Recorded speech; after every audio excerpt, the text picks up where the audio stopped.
السلام علیکم ورحمۃ اللہ وبرکاتہ۔ آگے ایک بہت ہی اہم احسن القصص جس کو اللہ نے کہا، قرآن کا بہترین قصہ اللہ نے خود اس کو قرار دیا، بڑے لیسن لیے ہوئے ہیں، بہت زیادہ لیسن، اس کو ہم دیکھیں گے انشاءاللہ۔ 111 آیات ہیں، پوری کی پوری سورہ حضرت یوسف علیہ السلام کے حالات زندگی پر ہے۔ یہ سورہ ام القرآ میں نبی کریم صلی اللہ علیہ وسلم کی دعوت کا جو مرحلہ اتمام حجت تھا، یعنی اتمام حجت اس ٹائم پہ، یہ ٹائم پیریڈ میں یہ سورہ نازل ہوئی ہے۔ یوسف علیہ السلام، حضرت یوسف علیہ السلام جو ہیں، ان کے والدین نے ان کا یہ نام رکھا تھا۔ اس قصے کو پڑھنے کا مقصد کوئی سٹوری ٹیلنگ نہیں ہے، تاریخ کوئی نہیں ہے، بلکہ اللہ نے بہت سے لیسن دیے ہیں اس قصے کے ذریعے اپنے بندوں کو، اور بڑی خوبصورتی کے ساتھ ملے ہیں۔ اس سے پہلے 2 صورتیں ہم نے پڑھی، کون کون سی؟ 2 صورتوں میں بہت سارے رسولوں کا ذکر ہم نے پڑھا، اور زیادہ تر وہی رسول تھے کہ جن کی قوموں کو دنیا میں سزا ملی۔ اب یہاں سورہ یونس میں حضرت یوسف کا ذکر اس طرح سے ہے کہ جن کی دعوت ان کے لوگوں نے مان لی، یہ وہ قصہ ہے، اور پھر اللہ نے دنیا میں ان پر انعام و اکرام کی بارش برسا دی۔ لیکن کیسے ہوا، دعوت کیسے دی، کیسے آگے آئے، ایک ایک آیت سورہ یوسف کی ہمارے لیے لیسن لیے ہوئے، شاندار لیسن۔ اللہ نے اس قصے کو نبی کریم صلی اللہ علیہ وسلم کی زبان مبارک پہ لایا، لوگوں کو سنوایا، آسان القصص قرار دیا۔ اس کے ذریعے اللہ تعالیٰ نے اس زمانے میں حضور کے پسے اور دبے ہوئے ساتھیوں کو خوشخبری دی کہ پریشان نہ ہو، جیسے یوسف علیہ السلام کو کامیابی ملی، نبی کریم صلی اللہ علیہ وسلم کو بھی کامیابی ملے گی۔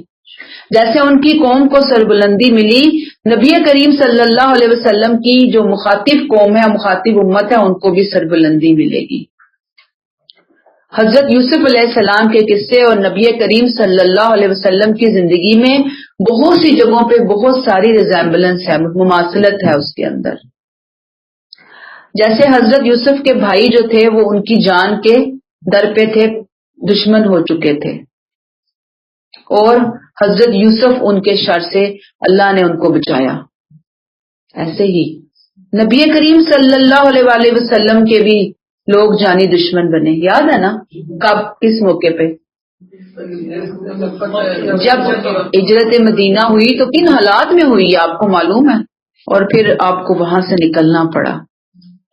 پھر حضرت یوسف علیہ السلام کو اقتدار ملا، اور جب ان کے بھائی آئے سامنے ان کے پاس سالوں بعد، بہت پاور اور اتھارٹی والے تھے، تو انہوں نے کہا لا تثریب علیکم اليوم۔ حضرت یوسف علیہ السلام نے اپنے بھائی سے کہا کہ جاؤ، آج تم سے کوئی مواخذہ نہیں ہے۔ سیم یہی بات جب نبی کریم صلی اللہ علیہ وسلم کو فتح مکہ کے بعد اقتدار ملا، تو آپ نے جو دین کے دشمن تھے، آپ کے جانی دشمن تھے، لوگوں سے پوچھا اپنے لوگوں سے کہ لوگوں بتاؤ میں تمہارے ساتھ کیا معاملہ کرنے والا ہوں، تو لوگوں نے کہا کہ آپ شریف بھائی اور شریف بھائی کے بیٹے ہیں۔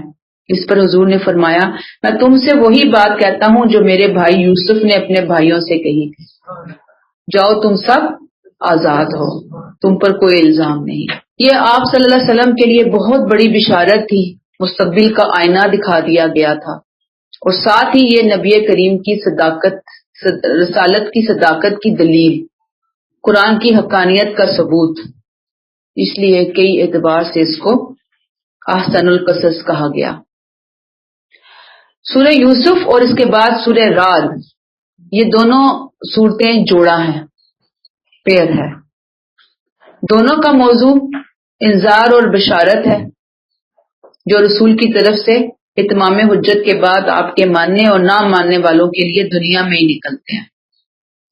اگرچہ طریقہ کار اس انذار اور بشارت کا بتانے کا مختلف ہے، پہلی سورہ میں حضرت یوسف کی سرگزشت آ گئی ہے، دوسری صورت میں انہی چیزوں کو عقل اور فطرت کے دلائل سے اللہ تعالیٰ نے کلیئر کیا ہے۔